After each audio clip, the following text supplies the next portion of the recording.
We live? We are? Yes. Yes, All we right. are. Jesus. I don't know. You should start the show now. Just go. This keeps on happening. Hello, everybody. Welcome to another edition of the Dynasty Dudes Hangout with my friend Russell Clay. And we are joined today by Jon Moore of Rotoviz. How's it going tonight, fellas? It's going Pretty well. good. Thank you all for having me. Yeah, we're pumped to have you on. Get to talk free agency. What a crazy week. Yeah, no, this is definitely one of the more crazy free agency trade frenzies that I've seen in my lifetime. It's just been absolutely insane, the amount of movement. And not even movement, just movement among fantasy-relevant people. Like, it's not like offensive linemen are trading teams. It's running backs and wide receivers and quarterbacks. Yeah, So, I don't know. I don't know what shifted sort of in the NFL like landscape within the last year or two, but it definitely has a more NBA feel to it with just moving sort of legitimate assets for just being able to move them. It didn't seem really possible in the past, other than a few deals here and there, but things have definitely changed. yeah, so pretty much the most active, the most crazy moves that have been made by the Philadelphia Eagles. The trading of LaShawn McCoy to Buffalo, the signing of Murray and Matthews, and the trading of Foles for Bradford and picks involved. What are our thoughts on what Philly has done so far this offseason, guys? What do you think about Murray, John? Well, on a couple different levels, I think it's interesting. For one, the fact that he switched within division obviously kind of indicates a level of spite almost towards Dallas, so that's kind of fun. But then I think, from last year, the Eagles were the top-rated run-blocking team in football. So if you're DeMarco Murray and you get to go somewhere that has a great offensive line, as good if not better than the one you came from, where you're not going to be run into the ground, presumably, where theoretically you're going to get to play with Sam Bradford, who he played alongside in college. I think there are a lot of things that line up that make that interesting. And what actually caught my eye too is the fact that Ryan Matthews proved to be good to his word in still going to Philly after that. So I almost wonder from his perspective too if he's comfortable with not being forced to have a full-time role. You can kind of have a dynamic 1-2 punch with those guys. Never mind Sproles, never mind Chris Polk. So very interesting what the Eagles did. Absolutely. I'm totally with you on Ryan Matthews, and I think at this point in his career we can kind of see not what he is, but what he is. Like, he's not necessarily the feature back we all wanted him to be when he was the 12th pick, He definitely has the talent, but I think he's shown that he can't necessarily hold up over an entire season. So, man, I love them together, and I think people are getting a little more skeptical of Chip nowadays based on some of the decisions, but for fantasy purposes, I love this. Like, I think both of them, I don't know. Like, I'm all in on all their skill position players, even if right now it's perceived that maybe they're not great. But even like Jordan Matthews, like, I see people sort of getting a little wary of him, and which is weird coming from me because I wasn't big on him coming out. But man, I love his potential there with Chip. Yeah, one other thing that I thought was interesting, there was I think it was from Chip Kelly, something about acquiring injury-prone or people that have, injury-prone tags on them is almost a way to get discounted value on your roster. And with, I think one of the big things that's been said about him is how much he puts into the players managing themselves off the field. So whether or not they have the Fitbits on their wrists or whatever it is, to help monitor their sleep, be more hydrated, all this kind of stuff. If the Eagles are truly on the cutting edge of player health, then I almost wonder if these don't look like brilliant moves in 18 months to get some of these, depreciated assets, for lack of a better term. Yeah, I mean, I've never been a huge Bradford fan, but I know definitely a lot of people who have been. And if he's able to stay healthy in that Philly offense, he can put up 2013 Nick Foles type numbers, which will definitely be fruitful for fantasy, top 10 quarterback type numbers. I don't actually hate his natural skill set and his like talent level. I'm just worried that maybe these injuries have affected him mentally. Obviously, like John said, if he's in Philly and they're taking really good care of him and sort of giving him that confidence that they know what they're doing, then maybe that'll change. But he's had some bad luck, and I hope he can turn it around. I'm rooting for him, but I'm a little skeptical. And even back to his college days, you remember he won the Heisman after the '08 season, and then he got hurt in the opener to BYU in '09, and now he's had a couple ACLs in the pros, and I wonder a couple things that I wonder about Sam Bradford. One, he's never really been that prolific when throwing downfield, so I'm wondering if coming to this Eagles offense that might require more short and intermediate routes, if that doesn't sort of feed back into his skill set that was on display, back when he won the Heisman at Oklahoma. But then too, I think the Rams were one of the bottom pass blocking offenses last year. So to come somewhere where you've actually got an offensive line in place, where you've got a run game to take some of the burden off, and then being able to utilize those short intermediate routes how he wants to instead of out of necessity. I think that's kind of an interesting combination there. But I mean, do you guys have any thoughts on if this is still is Chip still playing puppet master with this? Is Sam Bradford really going to be their starting quarterback in September? See, that's the interesting part, is that the whole thing with like the trade conditions or whatever, and wanting to trade up. I just don't see Tennessee going, hey, we'll give you the number 2 pick for Bradford in your first or whatever, and then that being it. I just don't see that is really a possibility, because, I mean, I don't know. They have Mettenberger. I don't really see Mettenberger and Bradford too much difference or whatever. But I don't know. I think that if Sam Bradford isn't the starter in Philly, it'll be because they acquired Mariota from some other fashion. As we've seen in the past, though, just because the results haven't been there, that doesn't mean one team might not be irrationally high on someone. And maybe Chip just knows that and he's using it as a piece. But I'm pretty much, I don't really have a strict view on it right now because I've never seen anything like this before. So it could be. I'm kind of waiting and seeing, Yeah, it's like. The other thing is that at the day after press conference, he was like, "Yeah, I was offered a first for Bradford this morning." I was like, "What?" That was just insane. Yeah, one thing that I just kind of thought was interesting, and I don't even know if this is relevant at all, but I kind of look at things like this, so I'll just say it. There was a quote from Kelly after either the 13 or 14 draft about how he loved quarterbacks with big hands, which was interesting because if you look at Foles, Sanchez, and Barkley, all those guys are 10 and an eighth or bigger with their hand size, and he talks about being able to control the ball, get it out quickly, and make the reads, and then again might not be anything, but Sam Bradford has 9.5 inch hands, so just a little bit smaller, just something that's interesting. I don't know if there's anything to it, but just kind of caught my eye. And okay, the whole DeMarco Murray thing, like they're giving off the perception that was important to him to get Bradford there, but could that just be like hearsay? Like I don't really know. Would he want to trade Bradford now if that was one of the reasons Murray went there? Like it's just a really weird situation to me, and I don't know. It's just wacky. Mm-hmm. Yeah, I mean, it's one of those situations that it's like, there's no way Philly's done making moves.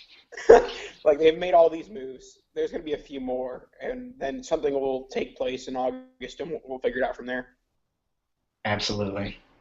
All right, so we'll move on from Philly on to one of the more weird fits among the signings/trades. Jeremy Maclin to Kansas City. The team that didn't score a wide receiver touchdown all season, the team with a quarterback who has never had a 1,000-yard receiver, signs Jeremy Maclin. What are our thoughts with Jeremy Maclin in Kansas City? Oh, God. Why? Why would you do this, Jeremy? No, I mean, obviously you're going from one of the best situations where you were put into an optimal spot to like pretty much the opposite. I still think he's a good player, and I think he'll manage like better than what Dwayne Bowe did, obviously, but this definitely caps his ceiling, and I can understand why people are pretty much out. You know? Yeah, I mean, and I wonder just what their designs are in general for that offense moving forward, because you saw Bowe, Jenkins, Avery all gone, and so I almost wonder if they aren't kind of retooling some of the skill position players to try to pair up with these last couple of years maybe of an Alex Smith window to finally get where they'd like to go. One thing that I do want to just point out, and this is something that I kind of reference this time every year, I did some research for a project with John Bales a couple years ago, and basically looked at the last 2 years of what a player did with his old team in terms of fantasy production per game, and then what he did in his first year with his new team. And across the board, players get worse. So wide receivers, for example, 76% of the wide receivers that I looked at that changed teams got worse, and the average was 27% worse. Running backs was about the same numbers. Tight ends was actually a little bit more exaggerated. 95% got worse. Wow. And this is just in year one after the transition, but all the same, it is kind of I think an important preamble, before we go any further, just to like get that out there that, in general, I try to avoid guys who have just switched teams in that first year. But, that said, it doesn't mean that, there can't be exceptions to that or, guys can't succeed. But in general, when even a big name free agent leaves, sort of like when Mike Wallace went to Miami, he went there for the money and not the fit. And he was leaving a spot that sort of worked his skills perfectly to one that didn't fit, but they were willing to pay him. And you see that a lot. I mean, in most situations, and I think that's sort of what's happening here with Macklin, where I think he'll still show signs of the player he is, but I don't know. I just don't see this as a good fit at all. And like you said, yeah. Well, I mean, and there's probably is a couple things. One, like there's probably something to be said for the team that drafted you in a lot of these cases giving up on you as a player. Wow. But I think at least within the case of Macklin, not maybe the team that drafted him, but the coach that drafted him is now who has signed him over with Kansas City. And so I think that there's probably a relationship there. There's some very specific design that Andy Reid has for his use. And, I think if there's reason for optimism, it would be along that narrative. Yeah, I mean, that narrative kind of reminds me of, like, when the Bills didn't go after Ryan Nassib. Everyone's like, oh, that's a huge red flag because even the head coach of his college team didn't want him. Right. So, like, if your college coach doesn't want you, it's probably not good for your future. A Ryan Nassib reference, that's nice right there. That's what we want to hear. I like it. All right. Yeah, I mean, my personal opinion on the Macklin to KC, I mean, obviously he's going to be the number one receiver there. It's honestly just going to have to – we'll see what Alex Smith can do with him, And I'm guessing he'll run some screens, some wide receiver screens, and get some yards off that. But, yeah, his value is definitely down from what it was in Philly, and we'll just see where it goes from there. So we'll move on to the St. Louis side of the Philly trade. Nick Foles, Russell, you're a Rams fan. What are your thoughts on the trade in general and Foles? Well, basically, I was talking to Nathan about this before, and I just don't I don't really see where they're going with the ceiling of this offense. Like, I get why they would get Foles because he's cheap and he has shown before that he could be solid in the NFL. But I just look at the pieces they're putting together and I don't see a high ceiling. Like, I like Quick. Cook is sort of okay. And then we have Bailey and Austin, who I actually like Bailey better. And then we have Trey Mason, and it's just like you put all those players together, and what type of offense do you really have there?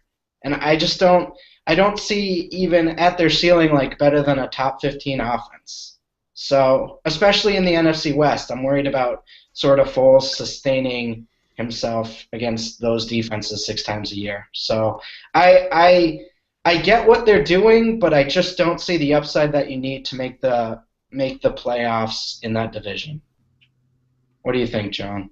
Yeah, I mean, I see your point about not necessarily having special talents, but maybe having just like quality above average type talents. Yeah. There's not a Des Bryant or a Calvin Johnson or a that type of outstanding athlete.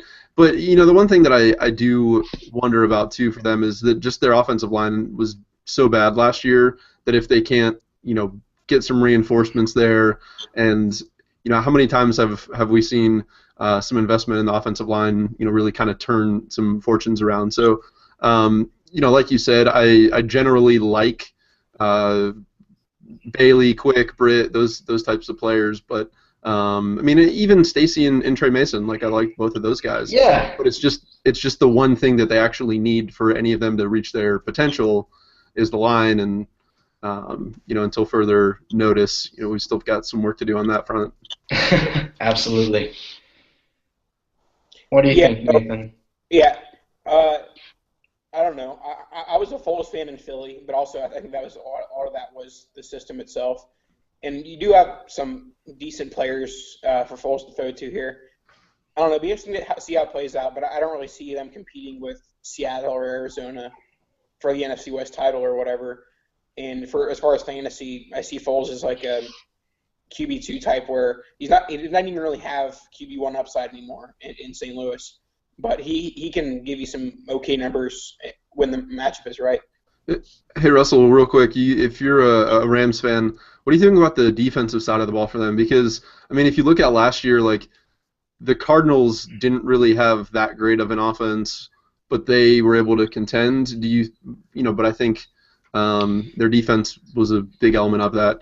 Do you think that their St. Louis's defense is good enough to maybe steal some games for them? Oh, I love their defense. I love what they're doing there. I think they've obviously I like the signing of Fairley as well. I think they can be a top 5 defense, but and they do well against the NFC West. That has never been the issue. Like the Seahawks, they actually play them really well. The Cardinals, they play them really well. It's just when they sort of get outside the NFC West, they can't really score points. Like if they're playing in a low-scoring game, they can hang. But I don't know. Like you see them every once in a while, like against the Broncos last year. They could shut down Peyton because they could get a pass rush, and then the route's on. But against like offenses that can really throw deep or like sort of sustain ball control, they have to get better offensively to sort of hang in games. So even though they have a top 5 defense, I think for next year, I'm worried that they still won't be able to score enough points. All right, so I think we've got enough on Foles. Any thoughts on the Britt re-signing? I mean, I've always liked Kenny Britt.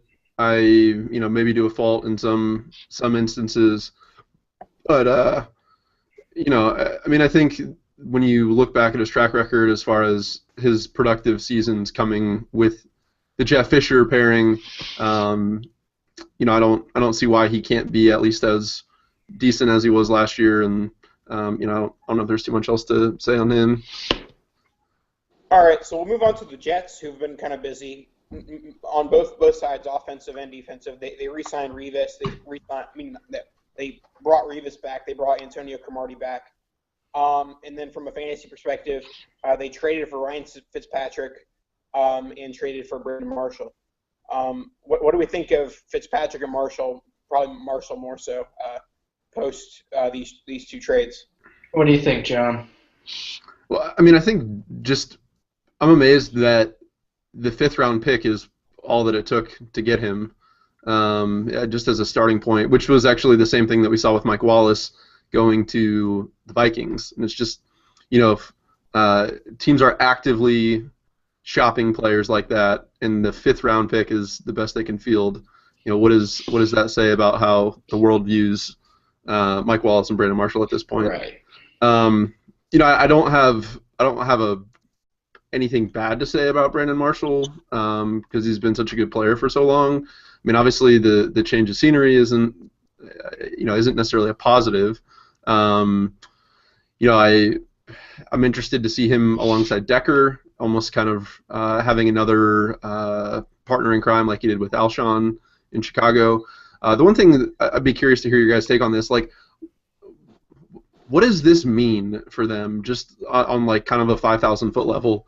Like, because I thought for a second, okay, if they're bringing in Marshall, then maybe that means they're trying to get Geno another receiver with some some size and some wingspan and catch radius. But then they brought in Fitzpatrick, and it's like, okay, well, what does that really mean? Because it's like that's not any more than a 2-year solution, is it? Yeah. I don't really understand, what they're going for, unless the plan is to roll with Fitzpatrick for a little bit, hopefully have Geno take a mentee role with him, and then maybe the second half of the year they trot out Geno and see if maybe these improvements to the team are going to help him be a longer term answer, or if they just punt after this season and say, okay, we really need to go for someone high end in the 2016 draft. Yeah, I think that Chan Gailey is saying, listen up, I want to compete year one. I want to compete in the AFC East. I want to try down the Patriots, which they're not going to do. But I think that they're going to. I think they're going to go with Fitzpatrick over Geno because I think they want to win now, and I think Fitzpatrick probably gives them the better shot to do that. I really like this offseason for Eric Decker. I think that he could work well with Fitzpatrick, and not getting the number one receiver from every team is definitely going to be a benefit from him. That's how he succeeded in Denver, and that's how he'll succeed in New York.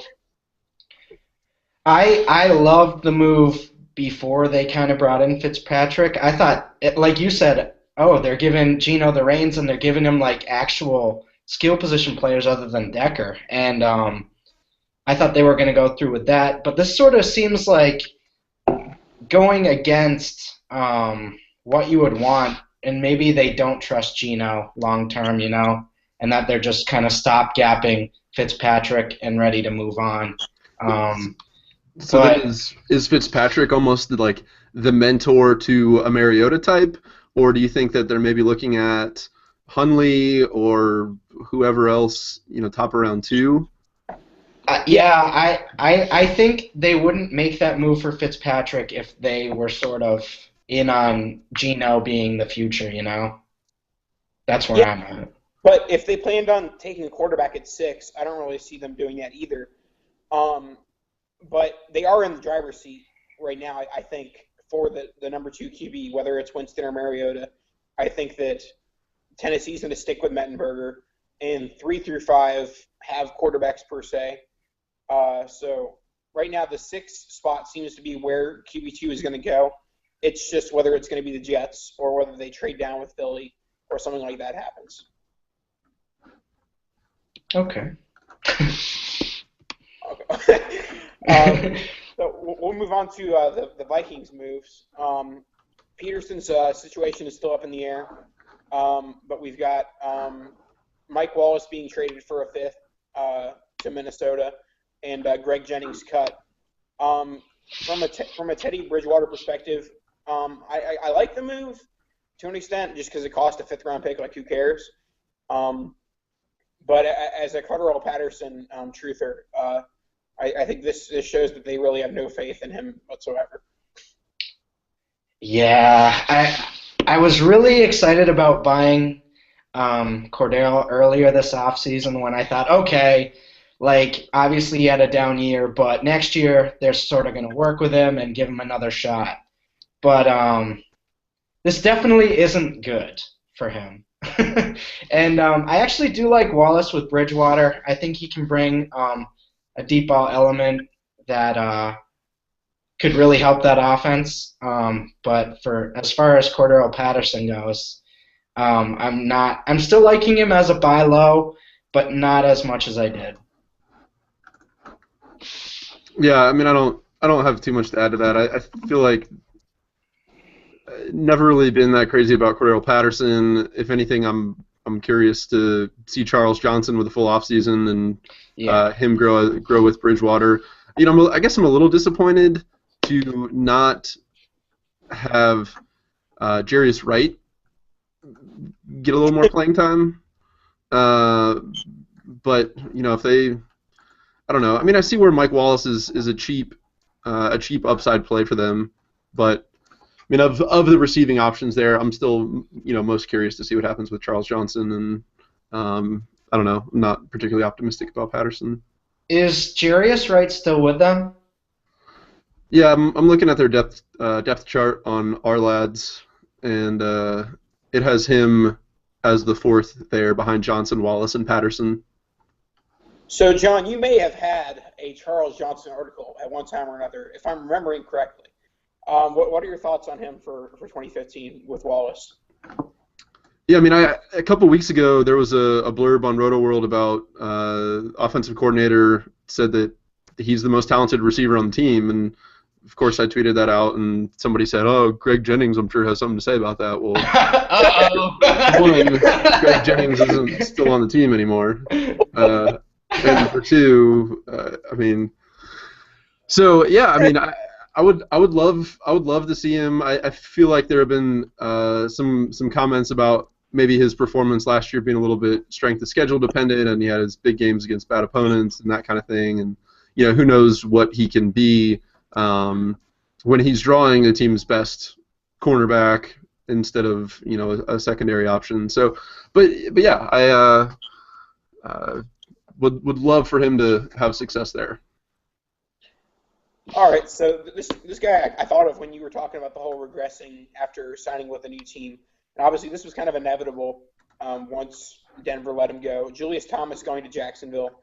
What are our thoughts on him long term this year? What do we think with him and Blake Bortles and all those young receivers? Wish I had traded him a year ago in Dynasty. Literally, my friend Andrew Moody, I walked out of an in-person rookie draft with him, and he goes, "So, you thinking about trading Julius yet?" And I mean, he wasn't inquiring, but he was just asking, strategically. And yeah, I mean, definitely a bummer as a dynasty owner. I hope for all of those pass catching options down there, I hope that Bortles works out.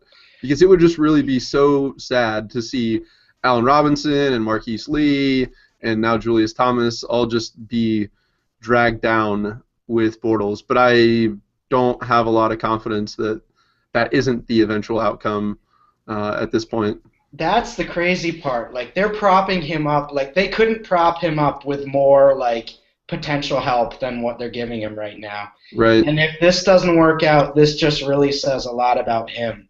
Yeah, I mean, at least with Geno Smith, for example, there was a window where you were like, you know what, his options are all just god awful. Yeah, exactly. So let's get him some help and see what happens. But with Bortles, yeah, I mean, you have probably two of the best 10 rookie wide receivers from last year. You've got a promising tight end. Blackman even. Yeah, Blackman may be coming back.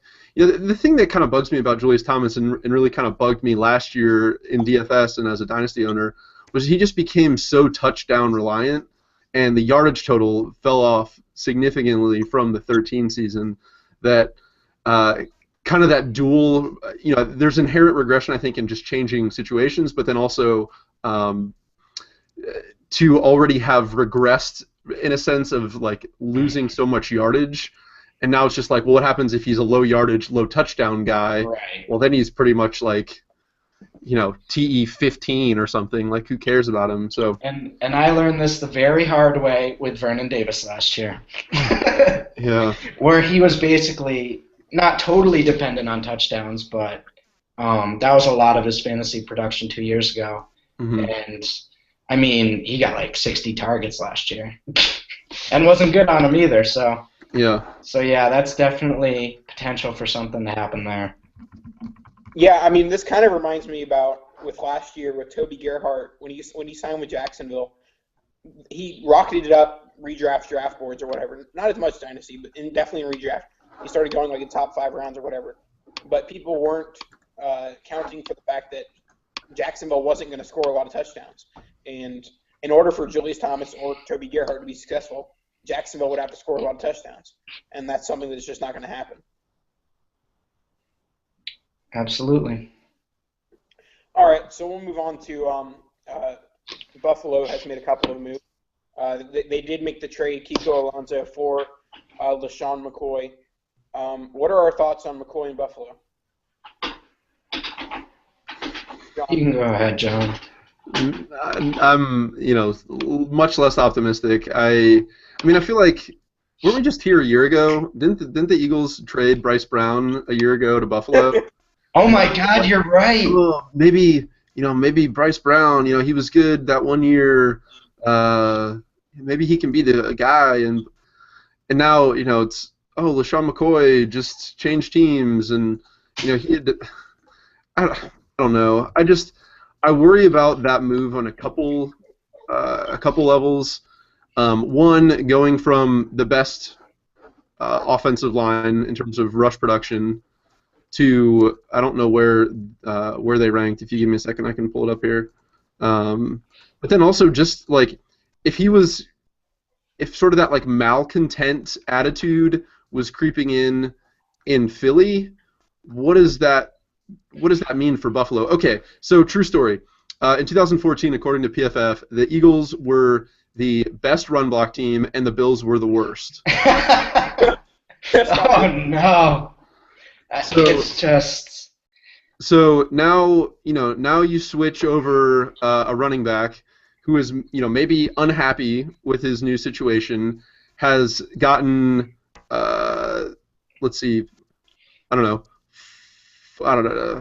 350 touches in each of the last 2 seasons, is in his age 27 year now, which, I mean, isn't over the hump, but it's, certainly not. It's getting in the area.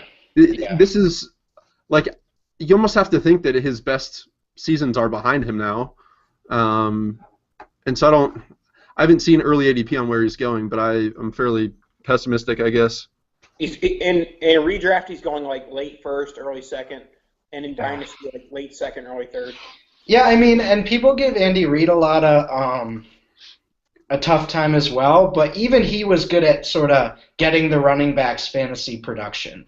And he's going from Andy Reid to Chip Kelly to now like Rex Ryan, which nothing against Rex Ryan, but I don't think he's the offensive mind that either of those guys are.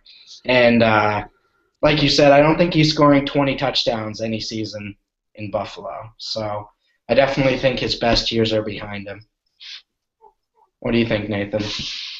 Yeah, no, McCoy to Buffalo, I mean, I don't really think that it's as bad as what the numbers would say, like, best offensive line to worst. I don't think he's just going to fall off a cliff or whatever, but I do think that he doesn't really have, like, top 3 RB potential anymore. Like, he'll be an RB1 for a year or two, but I don't really see much more than that in Dynasty. But and the problem is that everyone else thinks this, so it's really hard to sell him if you have him. Yeah, but I mean, so last year he was RB12, overall 30th ranked player. So, I mean, yeah. How do you justify taking him in redraft any earlier than, I don't know, early round 3? Like I won't be. I'm with you. But I have a feeling that name perception will sort of guide him up to that first round, somewhere around there, right? Yeah. No, I mean, I think he'll stay in the late first, early second range. The other move that Buffalo made, probably, I couldn't really find confirmation. If you know that this was confirmed or not, John, let me know. Harvin to Buffalo. Both Russell and I were Robert Woods fans, so this definitely isn't great news for us. Yeah, no, this is pretty much the stake in the heart. Yeah, it's confirmed. It's on our lads. Okay. All right. Yeah. So, I'm not really a Percy guy. I never really have been. But I think this does show a little bit of a lack of confidence in Robert Woods as a wide receiver too from Buffalo. But it is a 1-year deal, so there's that too. So, any thoughts on Buffalo's offense post a Harvin signing? Well, it's kind of interesting that they would get him, just from the perspective of I almost think about him and Watkins as having kind of similar skill sets. Being more run after the catch, dangerous, maybe even having the ability to take some handoffs. The fact that he was with Rex Ryan last year and re-upped with him this year, I don't know if that says more about his market or the fact that Ryan maybe had some specific plans or a relationship with him that he thinks that he can maximize what Percy can do. But the fact that 3 teams now in 2 years, 3 teams in 2 years or 3 teams in 3 years have quit on him, that's bad. That's really bad. And honestly, I almost think that that this might help if you like Robert Woods, which I do, not as in an absolute sense, but as a kind of a dynasty wide receiver 3 type who you play him depending on the matchups. I can see where people would be totally scared to touch Robert Woods at this point, and he could actually end up being the most productive, if not second most productive receiver on the team. And you're right, that definitely hurts Watkins as well if they intend on using Harvin as a big part of the offense, because they have a lot of guys sort of roaming around the same parts of the field now. Exactly, yeah, and even McCoy, his dual threat ability in that short area, okay, so I don't know, do those now go to Watkins and Harvin, and McCoy takes a hit in the passing game? So it's just kind of a tough dynamic to think about. And then in the same boat as the Jets, Matt Castle, what are they doing? Because Gino and EJ were both in that 13 QB class. They both, were left for dead fairly early, and now you have Matt Castle and it's Patrick there to block both of those guys, and it's just like what's the 3-year plan in Buffalo or New York? I don't have a good suggestion. It's just bad, and I don't understand. It's just conflicting, like everything you were doing almost in one move with those quarterbacks, and I hate it. But you'd almost rather just see them quit and like if you're the Jets, why not draft Mariota at 6 and draft Hundley at 38 or whatever, and just be like, you know what, we're gonna get a quarterback and we're gonna be our guy for the next 10 years, however we need to do it. But this year by year wait and see who's out there who can just no. All right, so we'll wrap up. Let's actually hit on age real quick, because this is one of the cooler topics that I've seen this offseason. And I mean, John's been working on it for I don't know how many years now, a few years now. But I just want to get your thoughts on it real quick. Sort of the college sort of evaluation process is definitely expanding, and this is one of the new cool tools that I think people can use. So give us a quick overview of sort of what you've looked into and what you've seen. Yeah, so with age, and this might go back to me being I was like a late bloomer personally, and so when I was 16, I was 5'6", 150 pounds, and then I still grew into college, and so I think about it in terms of we assume that because people are in the same draft class, that they're all generally the same age. Mm-hmm. And take it last year, for example, Brandon Cooks was 20 years old on opening week for the Saints, whereas a couple years ago, if you look at a guy like Terrence Williams, he was 24 years old in his rookie campaign for the Cowboys. And it's just there's got to be something there. There's got to be a way to sort of adjust that lens to account for where a player is in terms of age. And so, to be perfectly clear, age by itself is not like a silver bullet, automatically bad, can't be good kind of player. But it's how a player does as he progresses through his career. So, for example, one of the things that I always look at in terms of wide receivers, and this is kind of the origin of it, is market share of teams' receiving yards. And so, for example, if you're 20 years old and you have 30% of your team's receiving yards, that's really good.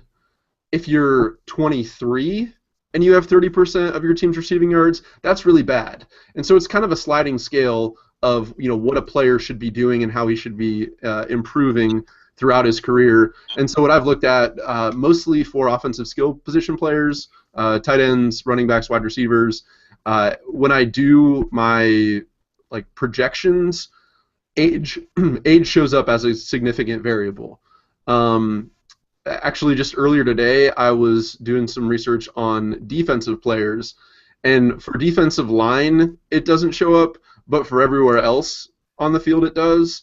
And so it's just kind of like an interesting another thing to keep in mind that just because you're 23 doesn't automatically mean you're bad. It just means the expectation for you is that much higher, and to understand that element of it, I think, kind of places more context into player performance.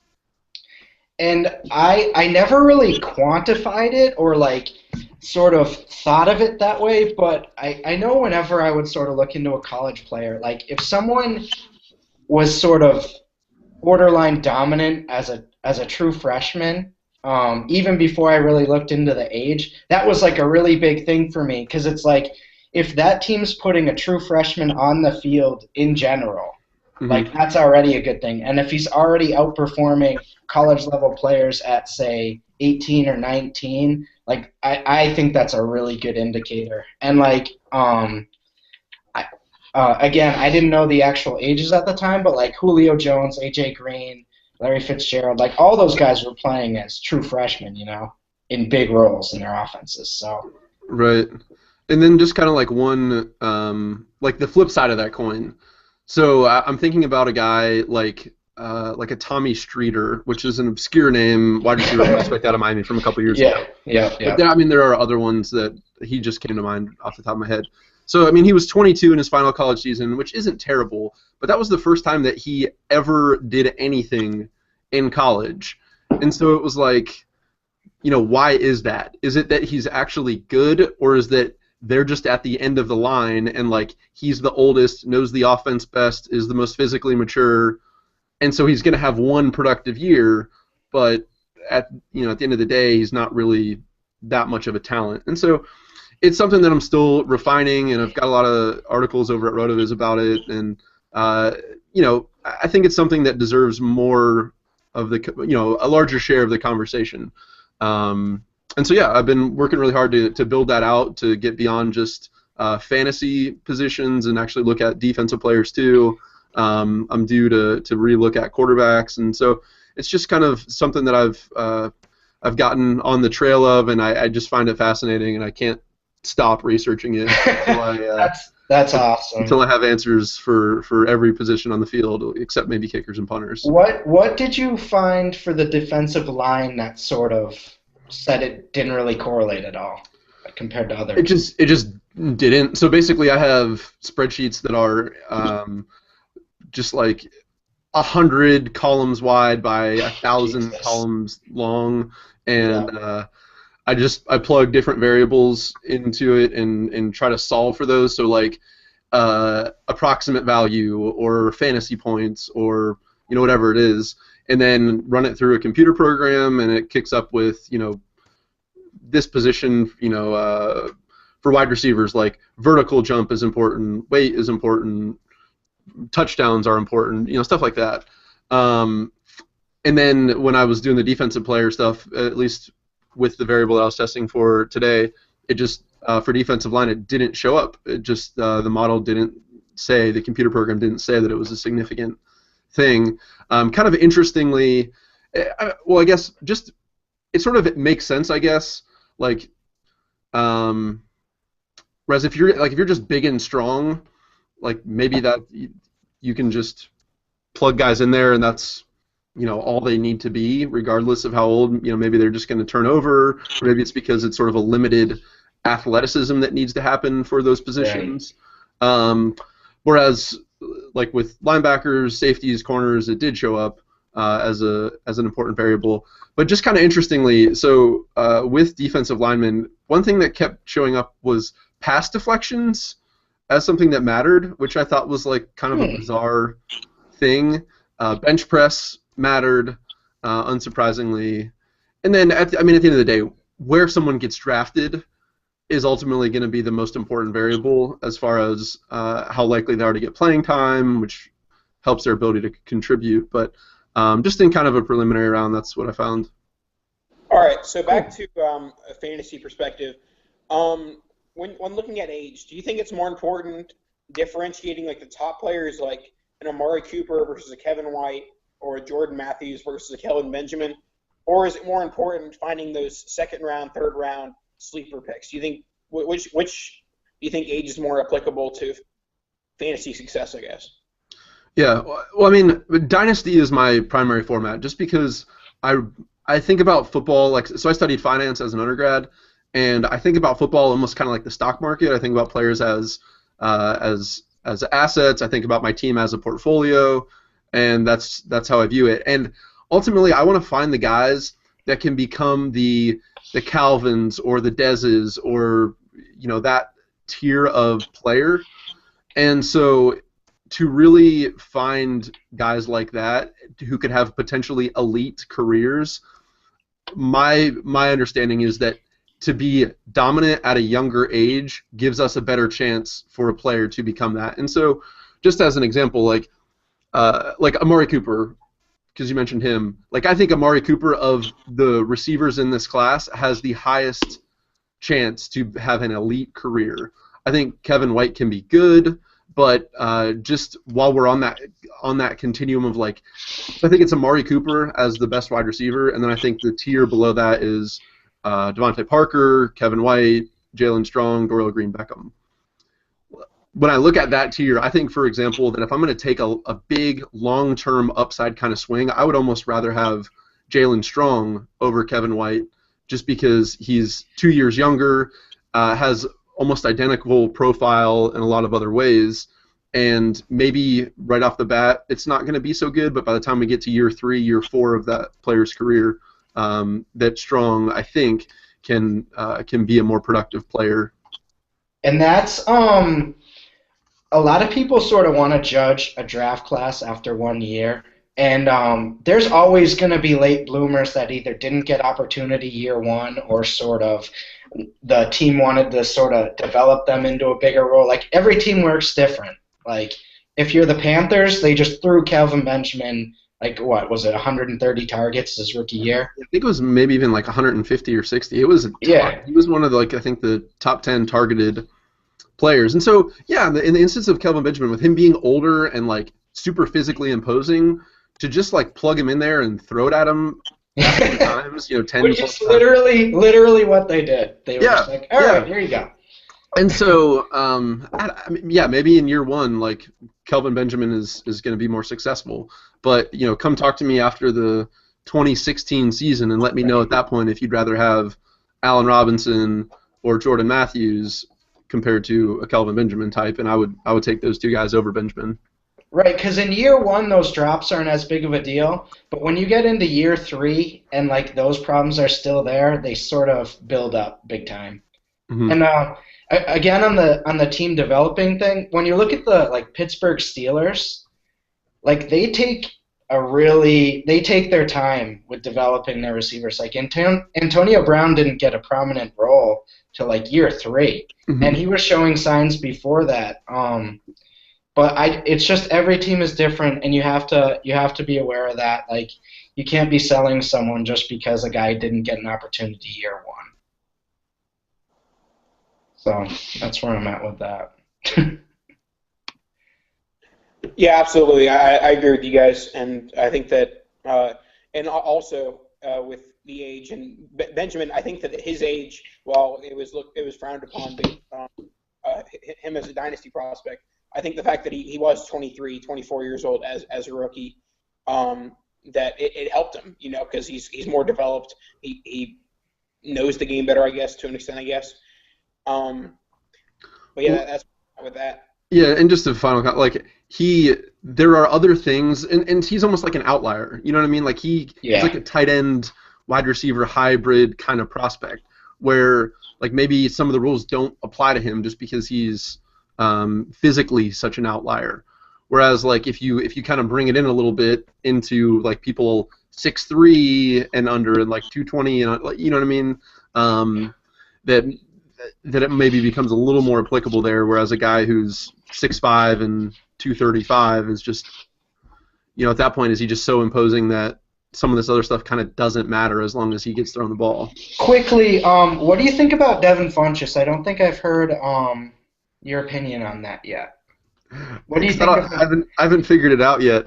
That's where I'm at too. It's like, I don't know. I started to write an article on him, and then I kind of just got caught up doing other stuff, and that happens all the time. But it's hard to find people who are comparable to him based on a size and age element who are going to get drafted in like the top 100 who don't end up being good.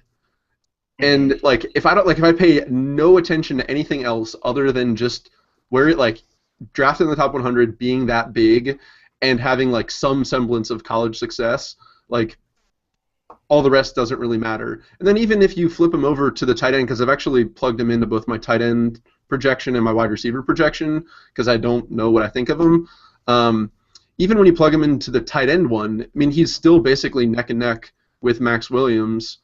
And he's smaller, but he's not that much smaller. I think height is about the same. He might be a little taller, and then he's maybe 15 pounds lighter. Like nothing that if he didn't just commit to that position and bulk up a little bit, as seems perfectly reasonable, that he couldn't be as good there. And so, yeah, it's kind of a quirky thing because there's not like a slam dunk case for him. But I also like can't figure out how he doesn't end up being useful to above average. Yeah. And that's the thing now. It's like, yeah, he is sort of a tweener-ish type of player, but that's okay in 2015. Like I think offensive game plans are smart enough now to incorporate someone like that. You know what I mean? Even though they don't necessarily fit sort of a specific role. So I do like him, and then I guess his 40 at his pro day was quite a bit better. Yeah,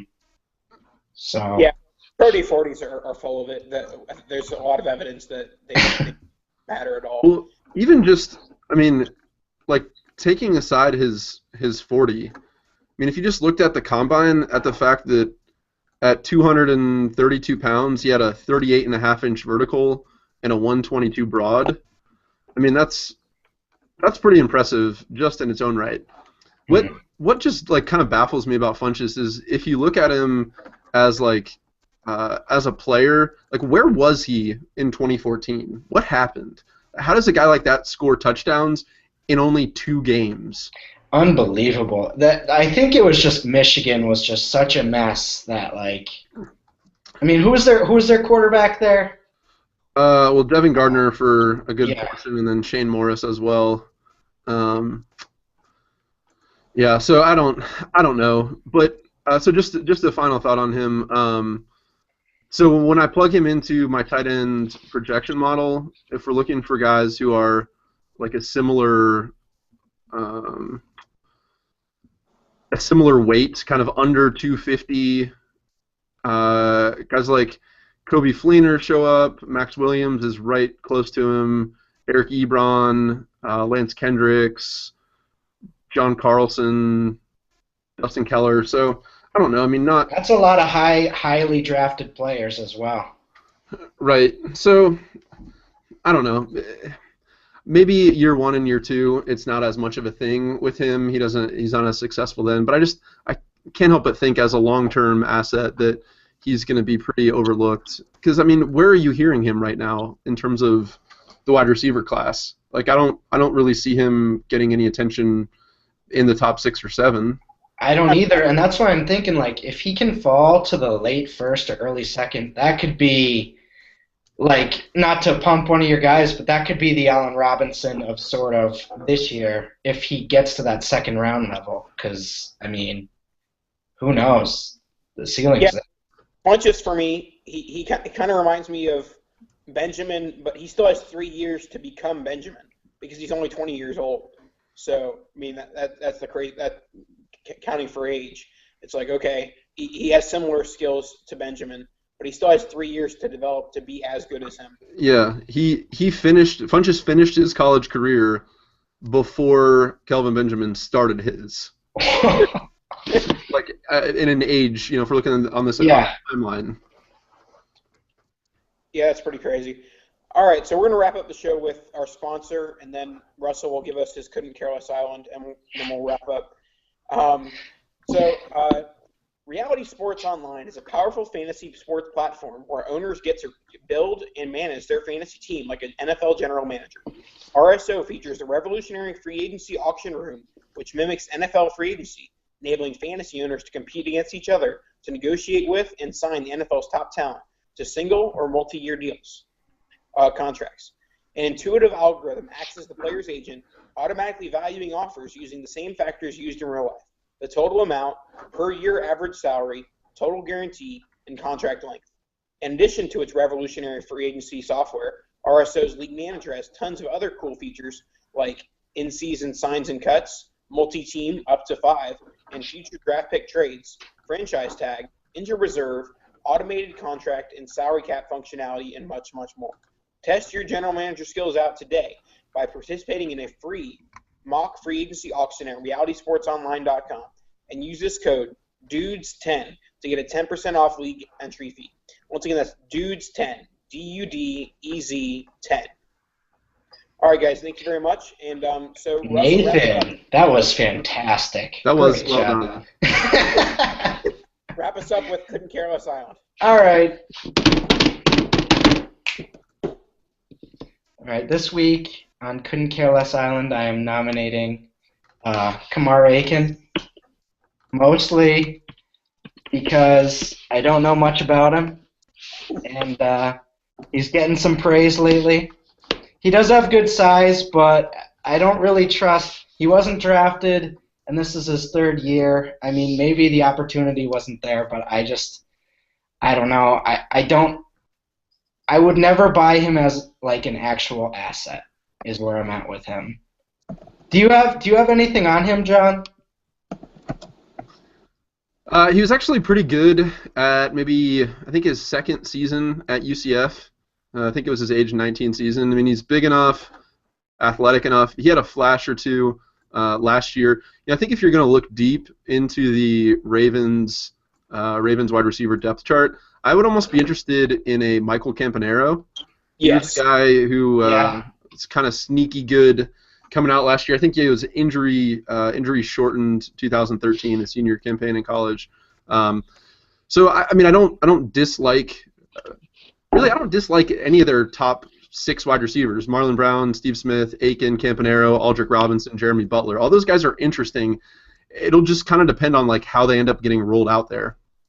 Yeah, and I don't know. I feel like they could bring someone in as well, and I'm just worried that it's sort of like, don't inflate the balloon because it could just get deflated in a month, That's where I'm at with him. So. All right, guys. Well, we'll wrap up. John, thanks a lot for joining us. Let our listeners know where they could find you and where you got your work going on. Sure. So the best place to keep up with me is on Twitter at the CFX. Everything I do ends up there, including the links to the Rotoviz Radio podcast, which I co-host with Matt Friedman. So if there's one place for you to check me out, it is on Twitter at the CFX. Hold on. What does the CFX mean? Yeah, I used to actually have it in my bio, and I figured out like it was just taking up a lot of characters and wasn't really like being useful to people in terms of information. Yeah. It stands for the College Football Experiment, and I just dropped the E in experiment because that's what all like the cool edgy kids do. No, so, I mean basically in 2012 I started a blog just because like I like every August on Facebook I wrote like 1,000-word, 1,500-word note that was like my college football preseason preview, and someone was like, dude, why don't you get this off of my Twitter or my Facebook feed and just start a blog? And so I was like, yeah, let's just call it the College Football Experiment, and this can be my place to write about stuff that I'm thinking about, and it's kind of an experiment to see if I can make football happen for myself as a thing, and anyone would ever actually care about it. So I stuck with the Twitter handle, and that's what it is, the College Football Experiment. Awesome. Nathan, maybe we should drop the E from our name. Oh, that'd be the Dynasty Dudez. That probably wouldn't be good for marketing purposes. Probably not. For our brand. You can find me at FF Russell Clay, and obviously I'm a writer for DynastyLeagueFootball.com. Thanks for coming on, John. We appreciate it. Yeah, thanks for the invite, guys. Enjoyed it. All right, you can find me on Twitter at NPowellFF, and you can find me at DLF and wherever else I write. All right, guys, thanks a lot for watching. All right, we'll see you later.